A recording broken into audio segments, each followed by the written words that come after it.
তৃণমূল কংগ্রেসের 3টি স্থগিত ব্যাংক অ্যাকাউন্ট থেকে দৈনন্দিন সাংগঠনিক ও প্রশাসনিক খরচ চালানোর ক্ষেত্রে বড় স্বস্তি দিল কলকাতা হাইকোর্ট।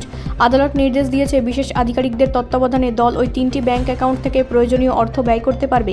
একই সঙ্গে আদালত স্পষ্ট জানিয়েছে, নির্বাচন কমিশন চূড়ান্ত সিদ্ধান্ত না নেওয়া পর্যন্ত তৃণমূলের বিদ্রোহী গোষ্ঠী ওই বিশেষ আধিকারিকদের কাছে কোনো দাবি বা আবেদন জানাতে পারবে না।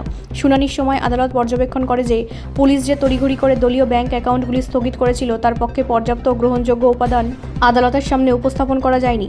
বিচারপতির মতে, এমন গুরুতর পদক্ষেপ গ্রহণের আগে যথাযথ কারণ ও প্রমাণ থাকা আবশ্যক। সেই কারণেই আদালত বিশেষ আধিকারিকদের নজরদারিতে সীমিত পরিসরে অ্যাকাউন্ট পরিচালনার অনুমতি দেয়।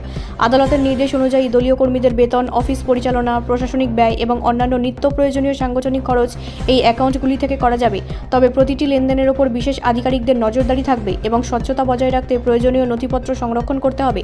অন্যদিকে দলের প্রতীক ও সাংগঠনিক নেতৃত্বে নিয়ে চলা বিরোধীদের প্রেক্ষিতে আদালত জানিয়েছে, বিষয়টি বর্তমানে নির্বাচন কমিশনের বিবেচনাধীন। কমিশন চূড়ান্ত সিদ্ধান্ত না নেওয়া পর্যন্ত বিদ্রোহী গোষ্ঠী বিশেষ আধিকারিকদের মাধ্যমে আর্থিক বিষয়ে কোনো দাবি তুলতে পারবে না।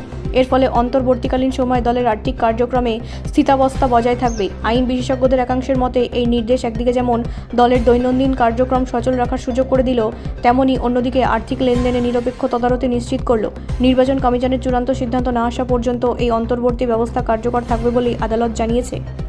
ব্যুরো রিপোর্ট, রাষ্ট্রীয় প্রসার বাংলা।